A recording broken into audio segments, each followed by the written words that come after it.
Have you ever stopped to think that the most sacred page of our culture, the story of the greatest musical geniuses, might actually be cold-blooded lies?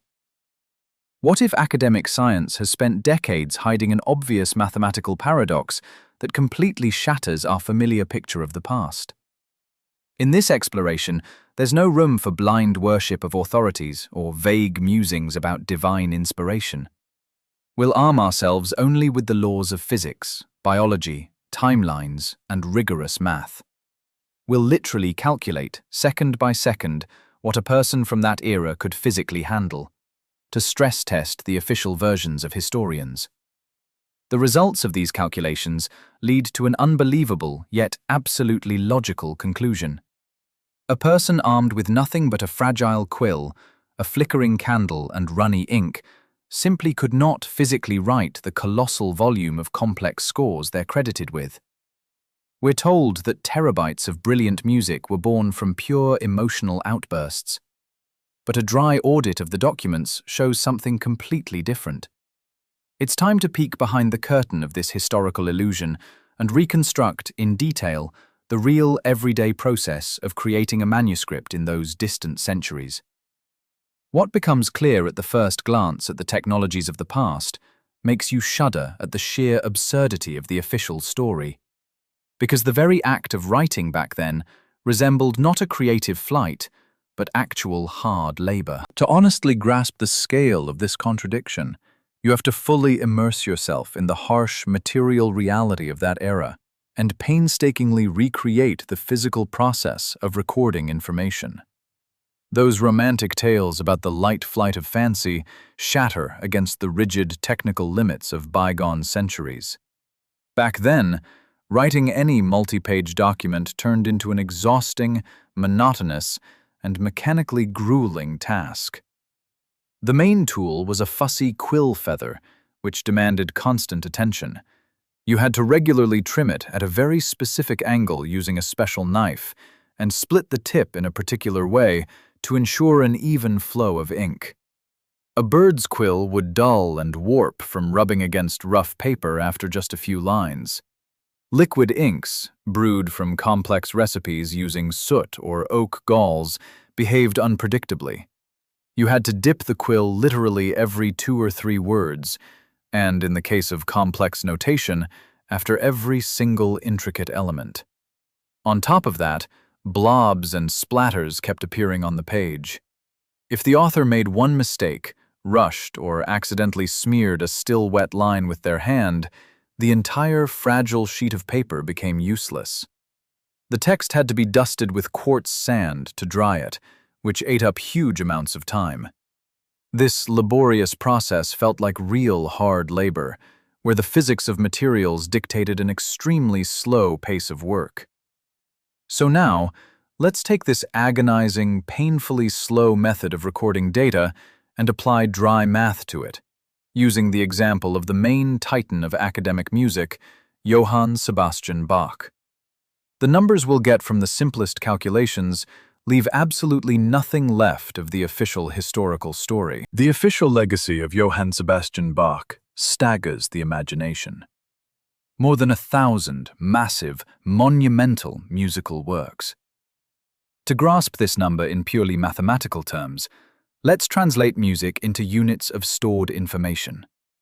We're not just looking at notes. This is a giant array of graphical data. At least 15 million note symbols, each requiring jewel-like precision when placed on paper. Let's run a dispassionate calculation. If we spread this colossal volume across the composer's entire active creative life, it turns out that he would have had to, without a single day off, holiday, or day of illness, produce around 800 highly complex graphic symbols on paper every single day for 50 years. Writing one element, with all its clefs, sharps, flats, durations, slurs, articulations, and underlaid text, takes a person an average of 4 seconds of focused physical effort. That means hours of exhausting mechanical copying, day after day, year after year. And this calculation considers only the dry time needed to physically transfer graphics, completely excluding moments of reflection, creative searching, harmonic trial, or error correction. But Bach was no isolated copy machine robot. He had a real, biographer-documented life, utterly overloaded with heavy daily chores and social duties, all of which should have completely nullified that calculated writing time. So where did the free hours in his day disappear to? The answer to this question hides an even more unsettling physiological anomaly. Bach's actual schedule completely ruled out the possibility of hours of solitary creative work. According to archival documents, he held a position as a cantor, directed a choir, ran a boarding school, taught Latin, personally tuned those fussy and massive church organs, and raised and provided for 20 children. The romantic myth that the composer worked at night shatters completely against the harsh laws of biology. In that era, the only sources of light after dark were dim oil lamps or expensive tallow candles, whose soot and flicker would have burned a person's vision to full blindness in just a few years of regular nighttime labor. To physically combine daily duties, teaching, and such a colossal volume of writing, his days would have had to have at least 40 hours. What's more, there's a rigid biomechanical dead end that historians gloss over. Clenching a stiff quill for many hours over decades inevitably leads to severe joint deformities, arthritis, and progressive carpal tunnel syndrome, where fingers simply stop obeying. Yet the archival manuscripts are relentless. Before us are miles of flawless scores with impeccably steady handwriting, showing not the slightest trace of fatigue or hand tremors. That is biologically impossible for a human body. But if physiology leads the researcher into an absolute dead end, then the structural analysis of the musical notation itself plunges us into true mathematical shock. If you look at these musical sheets through the eyes of a modern programmer, cryptographer, or engineer, the romantic notions about musical art instantly evaporate. What opens before us is not a flight of fancy, but pure, uncompromising higher-order mathematics expressed through spatial matrices and self-learning algorithms. The brightest example of this incredible anomaly is the so-called crab canons. The structure of this piece is staggering. Two independent musical parts simultaneously perform absolutely the same melody, but with one fundamental difference. One line moves normally, left to right, while the second unfolds in the opposite direction, right to left. This is a genuine acoustic counterpart to the famous Mobius strip. Sound streams move toward each other through time, perfectly intersect in space, and create flawless mathematical harmony where there is not a single false interval or positional error. To create such a multidimensional topological matrix today, a composer needs recursive computer algorithms and serious computing power. How a person could calculate such multi-layered equations in their mind without the ability to instantly listen to an intermediate result on a digital device remains an inexplicable mystery. But the most astonishing part is that such canons are only the tip of the iceberg, because computer analysis of fugues has uncovered architectural features that literally break the official timeline of human thought development. Modern computer analysis of polyphonic fugues has revealed in their architecture a strict adherence to the principles of fractal geometry and infinite self-similarity. The structure of these works is based on mathematical scaling, compression, and mirrored layering of a single original motif.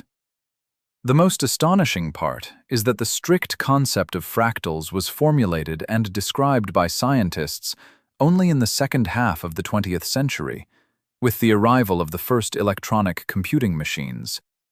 Yet this extremely complex digital code was used in musical manuscripts 200 years earlier. At the same time, researchers face the main, most devastating piece of evidence of fabrication: the complete absence of rough drafts or calculations. In the world's archives, there are no piles of crossed-out paper, no sketches, no traces of gradual harmonic trial and error. All surviving manuscripts are pristine final copies, filled with flawless handwriting from the first page to the last.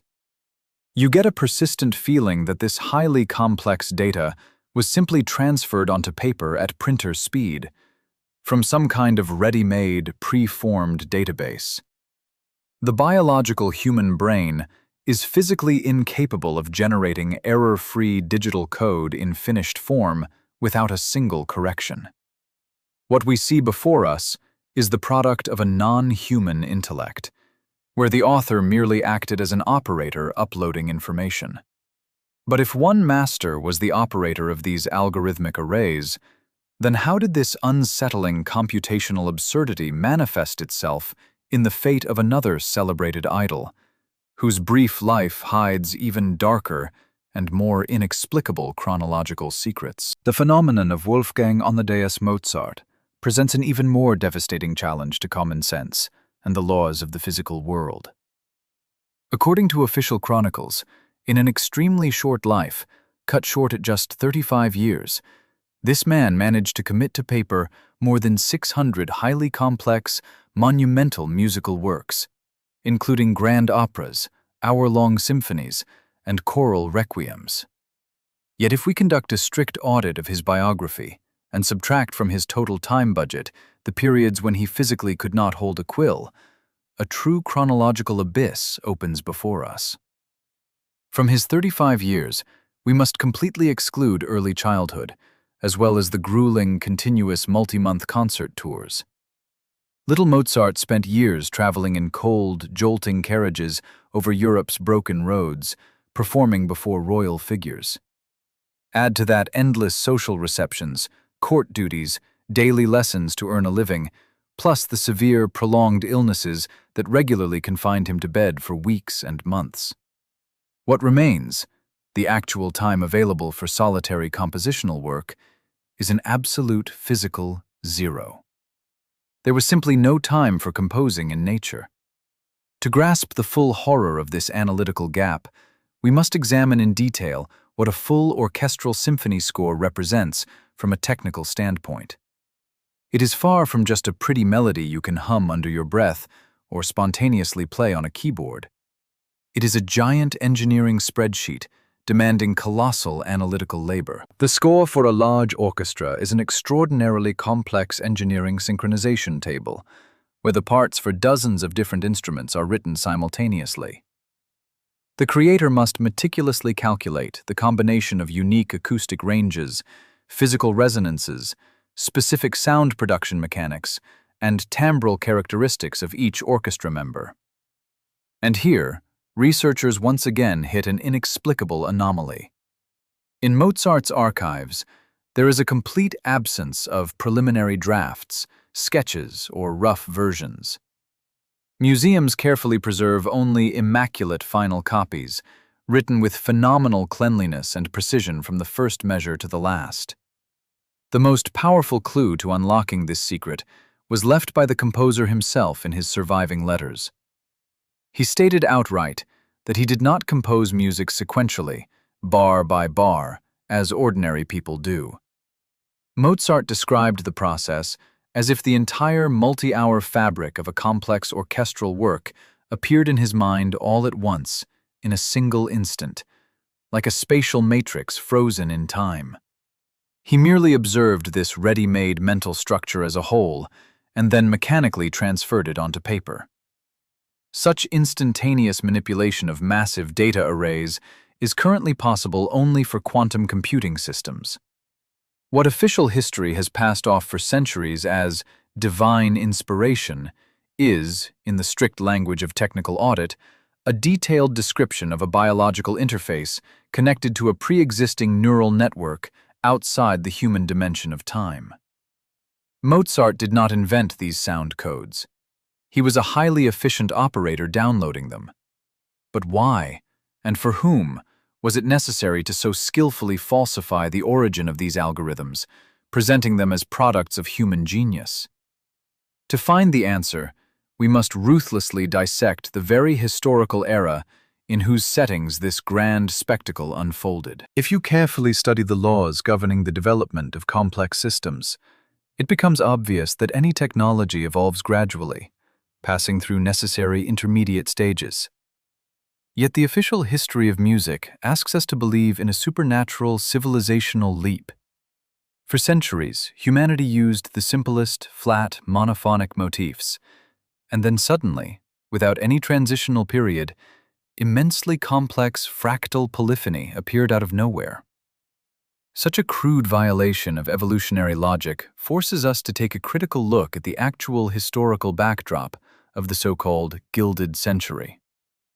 We're painted a picture of an exquisite 18th century, with lavish balls and refined aristocrats, but the harsh reality of that time was an era of deep technological dead ends and total survival. Most of Europe's population lived in catastrophic filth and squalor, and the grand stone palaces were heated so poorly that water would freeze in the pitchers inside rooms. Writing microscopic musical notation for hours on end in an unheated space by the weak, flickering light of an oil lamp, that's a sure way to lose your vision entirely and develop severe health problems within just a few months. An even greater paradox lies in the engineering side of the matter. The musical instruments of that period are high-tech acoustic mechanisms. A church organ is a giant, multi-ton pneumatic machine with thousands of pipes, valves, and an extremely complex air distribution system.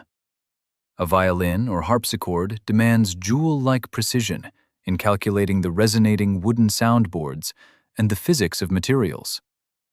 Mass-producing and regularly fine-tuning hundreds of such instruments requires a powerful industrial base, standardized blueprints, and high-precision tools. Yet, according to the archives, more than 80% of Europe's population remained completely illiterate. How could such a sophisticated, knowledge-intensive industry arise amid total illiteracy and a handicraft economy? All these disconnected facts are beginning to form a single picture, pointing to the conclusion that the familiar chronology hides something far bigger. All these chronological, biomechanical, and mathematical paradoxes inevitably lead to a single, logically flawless conclusion that completely overturns our understanding of the past. The era of the great composers and genius creators of the 18th century was an artificially constructed historical stage set. The real purpose of this massive fabrication was to reliably conceal the true origin and actual nature of these astonishing sound arrays. Formulating the theory of algorithmic heritage, we arrive at the understanding that Bach, Mozart, and other acknowledged masters of the past were not authors at all, but living biological interfaces. They gained access to surviving information archives and databases of an ancient, highly advanced civilization that had been eliminated by a large-scale cataclysm. That lost culture created these immensely complex sound codes not for idle entertainment or aesthetic pleasure in concert halls. In their technological framework, polyphonic matrices served as rigorous physical tools for the precise wave-based programming of matter, altering molecular structures, resonantly controlling energy, and structuring space. Modern classical scores are not an outpouring of the creative soul, but dry engineering blueprints for high-tech wave manipulation. Realizing this fact produces the effect of a powerful mental catharsis. We are a civilization suffering from deep historical amnesia. We still live atop the monumental ruins of another civilization's technological greatness. We use scattered fragments of unimaginable ancient knowledge, and yet we naively, with childish vanity, attribute these grand achievements to our own unremarkable ancestors. Humanity today resembles unreasonable children who stumble upon a supremely complex quantum processor in the sand, cannot grasp its true nature, and therefore wear it around their necks as a pretty, shiny pendant, inventing naive romantic tales about its divine origin. We have voluntarily given up the search for truth, preferring a comfortable academic myth over strict logic, mathematical auditing, and the laws of physics. Because the real truth about our authentic past turns out to be too vast, too unsettling, and too devastating for our familiar picture of the world.